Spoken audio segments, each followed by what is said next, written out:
Awah, sedikit dong kabarnya Senin mau berangkat umroh. Seperti apa nih perjalanan umrohnya nanti di hari Senin, persiapan dirimu? Iya, alhamdulillah Allah izinkan aku diamanahin untuk berangkat umroh ya sama salah satu travel. Kalau bisa dibilang sebenarnya nggak nyangka sekali Allah kasih rezeki yang sebenarnya yang aku selalu bilang sama teman-teman semuanya ya kan. Wa yarzuqu min haitsu la yahtasib. Allah akan memberikan rezeki dari arah yang tidak disangka-sangka.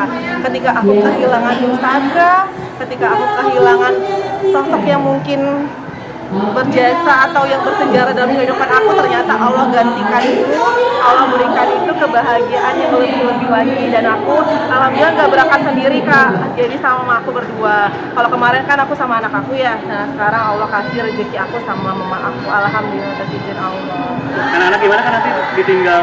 Sama Mbak, jadi ada sama Mbak sama tim aku juga, aku udah sounding juga. Kan kemarin Uma udah sama Afnan, sekarang Uma sama nenek aja nggak apa-apa boleh. Jadi dia udah paham dan alhamdulillah dia ridho dan ikhlas ya pastinya. Tapi sempat susah merujuk anak buat ya?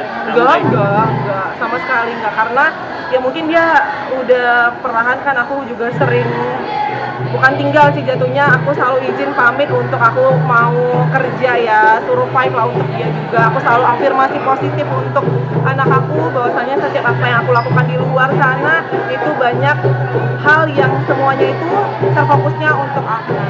Tapi di Jakarta sekarang Afnan. Kanan dibawa Ya ke karena dia Jakarta. sekolahnya di Jakarta kan. Gimana? Maksudnya ketika proses dibawa dari Medan ke Jakarta gimana sih Kak? Ada kesulitan nggak sekolah lagi di sini gitu? Oh, jadi kan kemarin itu emang dari Januari sebenarnya dia udah sekolah di Jakarta, sekolah dekat rumah.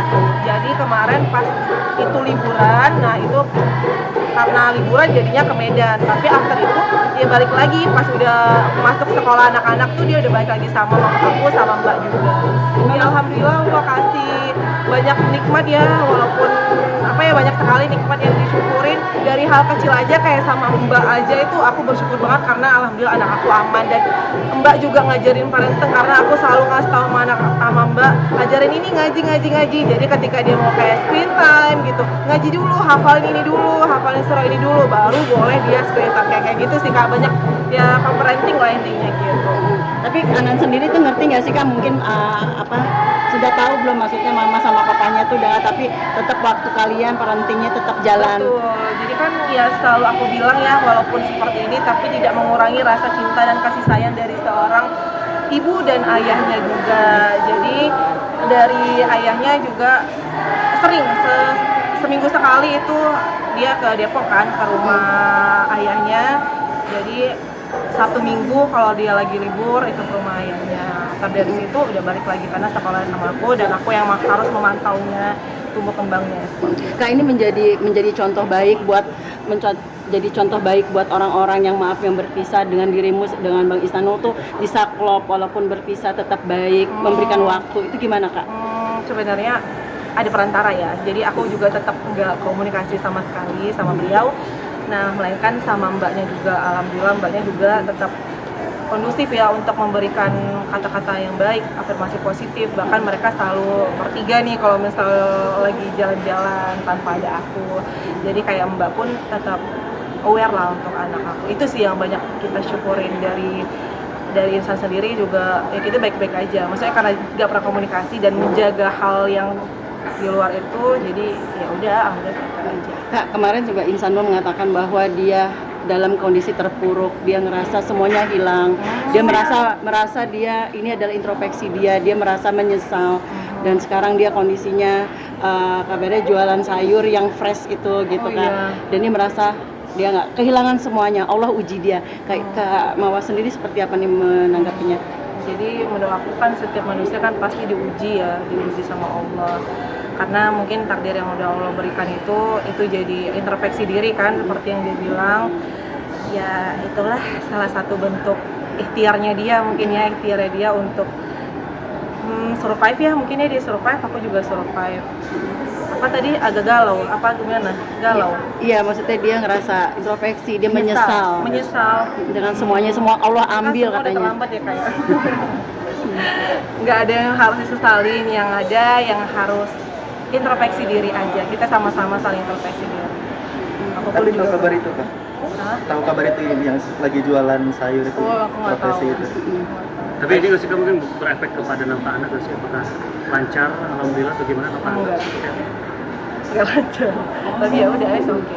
Dan dia mengakui juga memang sebegitu besarnya Mbak Mawa yang mau menerima, dia kadang-kadang memberi, kadang-kadang tidak dengan nafkah itu. Karena aku nggak pernah menuntut sih, tapi kan aku juga melihat ya seberapa effortnya dia untuk anaknya, at least untuk anaknya aja. Karena ya sudah hampir 3 bulan. Mengatasi gimana Kak selama ini? Kakak artinya kan harus sendiri Kerja berjuang keras ya, untuk Kak? Iya dong, Anak-anak. karena kan emang harus berusaha survive. Ya alhamdulillah Allah kasih rezeki. Tanpa kita harus kayak menuntut untuk diberikan itu nggak usah sih kalau aku mah. Karena ya alhamdulillah Allah pasti kasih rezeki melalui anak kan. Karena setiap anak kan rezekinya itu ada aja alhamdulillah. Mbak Mawa sempat juga akhirnya kepolisian rilis sudah ada 2 nama yang tersangka. Oh gitu. Legal akses itu. Legal akses itu dan sudah 2 nama yang gimana Kak Mawa menyikapi kasus ini akhirnya terungkap semuanya. Aku nggak tahu berita itu, cuman so far menurut aku kayak dari hal yang ranah kepolisian biar aja kepolisian yang mengatur semua. Cuman aku berharap banget cepat-cepat untuk segera dikasih kepastian keputusan karena tetap di highlight ya, yang benar tetaplah akan selalu di koridor yang benar, ya kan? Jadi yang benar tidak akan pernah takut. Orang yang benar tidak akan pernah takut. Jadi apapun yang mereka ancam-ancam, ancaman apapun itu tidak akan pernah membuat rasa takut itu muncul. Karena aku di sini membuka kebenaran. Jadi apapun spekulasi atau apapun itu terserah dari mereka. Yang ada aku hanya berikhtiar untuk semoga Allah memberikan keadilan untuk kita semuanya. Seperti itu. Ketika nanti polisi meminta keterangan lagi gimana nih Mbak? Boleh dong, kenapa enggak? Semua kan harus dijalanin. Kalau emang seperti itu, ya kita harus melewatinya semuanya dengan lapang dada. Berarti ada rasa ketakutan nggak kan kemarin? Maksudnya takut kayak terseret gitu. Kan mau ada kayak apa namanya penetapan tersangka kayak gitu. Biar aja sih itu kalau aku ya lebih ke ranahnya kepolisian aja. Karena siapapun yang berspekulasi, berstatement itu kan nggak apa ya, semua itu ada keputusannya sama pihak kepolisian ya. Jadi biarin aja mereka mau berstatement apapun, tapi tetap yang memutuskan adalah pihak kepolisian. Mungkin seperti itu ya Kakak ya. Makasih banyak loh. Udah ya, aku cukup, aku mau berangkat lagi. Sorry banget kalau ada salah. Terima kasih.